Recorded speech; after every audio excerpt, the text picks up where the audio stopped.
Welcome back and welcome to Animal Island tonight. The holidays, they can be awfully stressful for a lot of people. And if you are traveling in December or you have a holiday party to go to, figuring out what to do with your pet, that can be a real challenge. Well, tonight on Animal Island, tips on how to vet a pet sitter. Joining me now is Robin Ellman, president of In-Home Pet Services.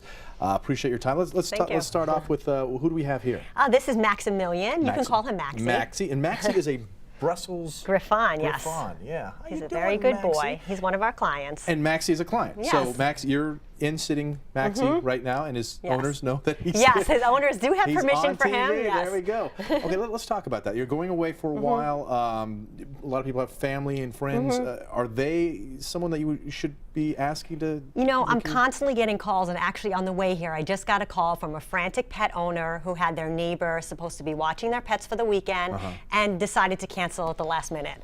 So a lot of times that can happen when you're having someone that you rely on just to do a favor rather than hiring a professional pet sitter. And it's a lot of responsibility to ask your friend or your neighbor, or even a family member to come by, because especially dogs. Cats are a little bit maybe a different situation. At least a dog, and they need to be let out and stuff. Absolutely, and they may not really be giving a level of care that you expect, that a professional pet sitter would give. So what do you look for? What should, let's say I'm going out of town, what should I look for in a pet sitter? Well, definitely you want to check out their online reputation. So use sites like Google and Yahoo to see if the sitter has online reviews.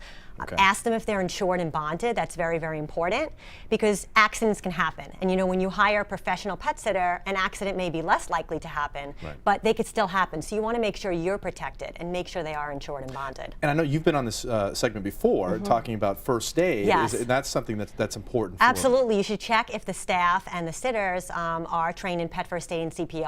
That way, when you're away, if there's an emergency, they'll know what to do in any situation with your pet. And what information should I give to the pet sitter? Well, when you have a consult, every pet sitter will give you an initial consult where they can meet you and the pet. You want to make sure they're comfortable around your pet.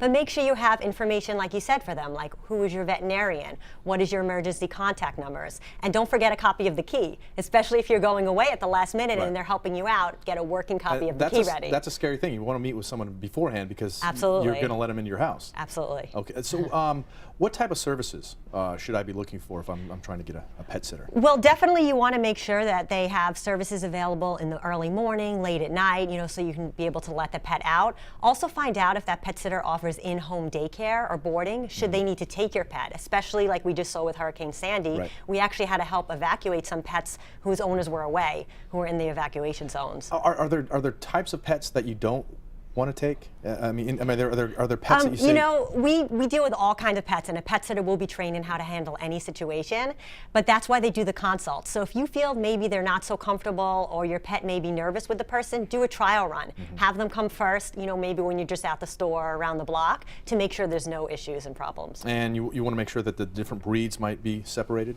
Absolutely, yeah. If you have a pet, as far as them coming to your home, you definitely want to do a test run and a trial to make sure that pet gets along with all the other pets. And how much notice should you give somebody if I'm looking for a pet sitter? That's a great question, because we get calls all the time at the last minute, people scrambling. And definitely give a couple weeks notice. You want at least a week to set up the consult to make an informed decision of which pet sitter you're going to choose. All right, well it's an important decision. It can be stressful for a lot of people, but it's very important. All right, Maxie seems to be having a good time. Appreciate your time, Robin. All right, thank you very much. All right, In-Home Pet Services has 8 locations throughout Nassau, Queens, and Brooklyn. We have information on the company and other links that can help you find your own pet sitter. Just go to news12.com and click on the numbers and links icon. We'll be right back.